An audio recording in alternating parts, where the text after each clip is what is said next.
Welcome to part 5 of Super Mario Bros. 3, and today we start World 5, The Sky.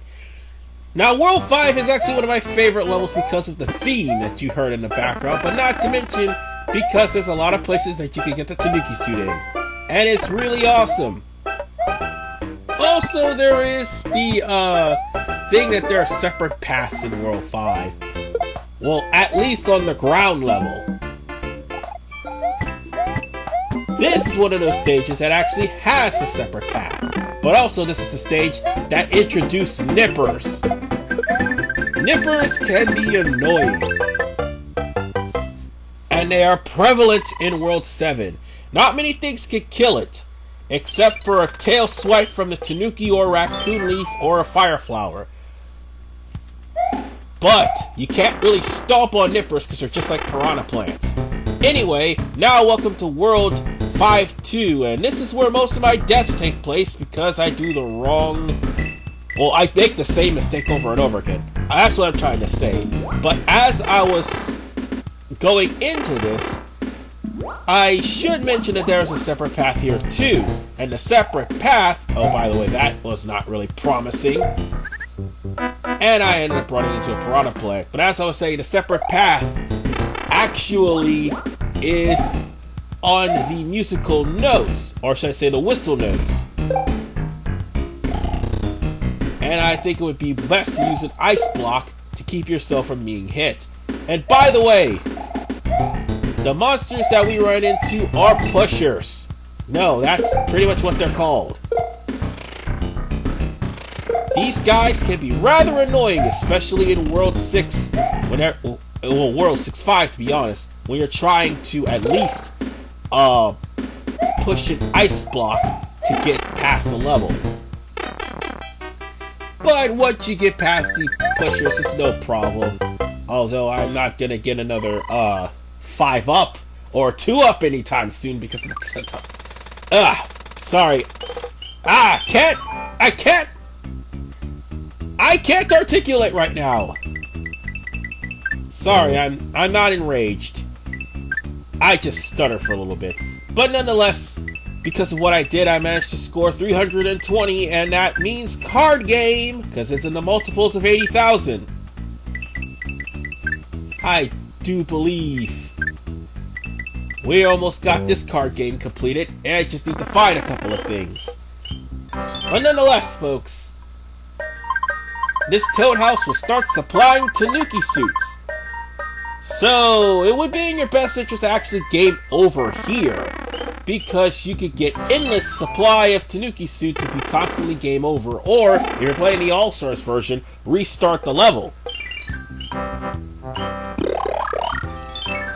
But anyway, I put on this hammer, I put on a Fire Flower so I could actually kill the Hammer Brother, and I fuck up!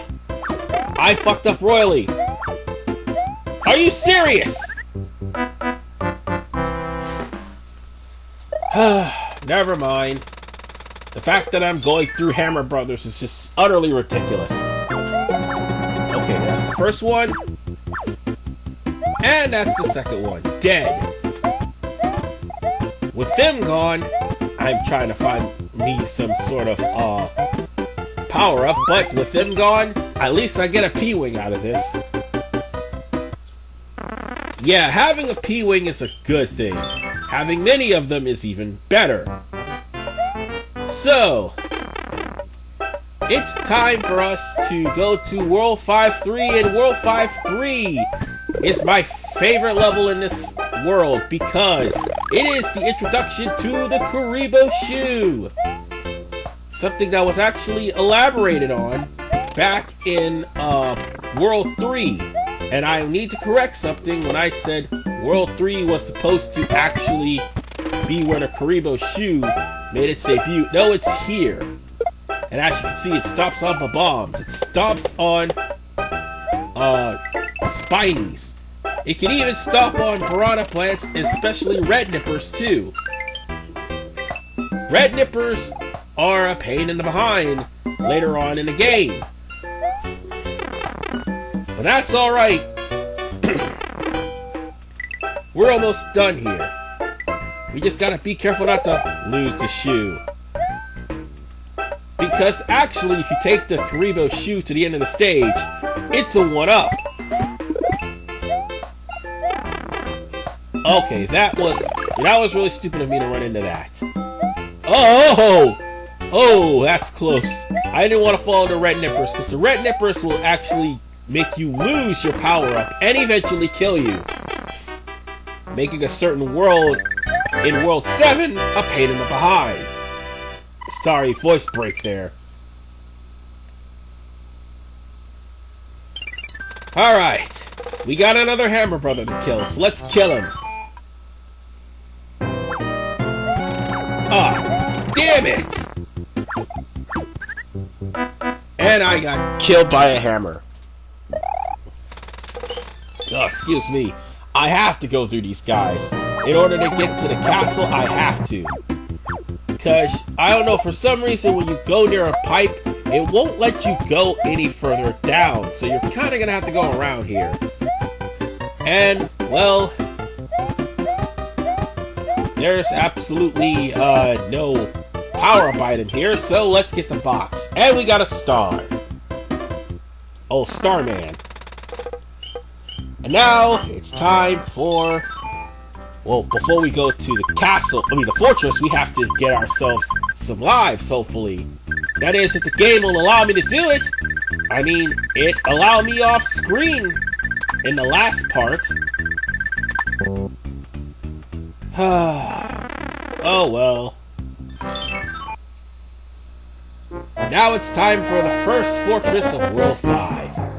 If you have a P-Wing here, you have to be careful on how you actually jump, because the P-Wing can actually cause you to lose your power up because of the fact that your stamina is permanently on high, and when you're like have a high enough stamina, you will get caught in the jar, or you get caught by the waffles, one of the two. But whatever the case, I made the same mistake over and over again of getting caught by the Boo, not that one floating orb waffle-looking thing, and it cost me 10 lives. So now, here I am about to face off against Boom Boom. By the way, that was what happens when you get past that area with the floating waffle and the thwomp. Whatever the case, folks. Now it's time for us to head over to the Sky Tower. And because we defeated the fortress, we now have a bridge. So if we do game over, we can cross the bridge and head over to the fortress. Alright. Let's not get killed. This fortress is not... Well, actually, the Sky Tower is not really that hard. I mean, it's sort of hard on the way up because people tend to rush into it. But I've pretty much saved up my mushroom at this point, so I'm good on that note. Oh, and bless the Lord, there's not a POW block here. That would suck if there was. But there are POW driver Goombas. I actually found out the name of those enemies from World 2.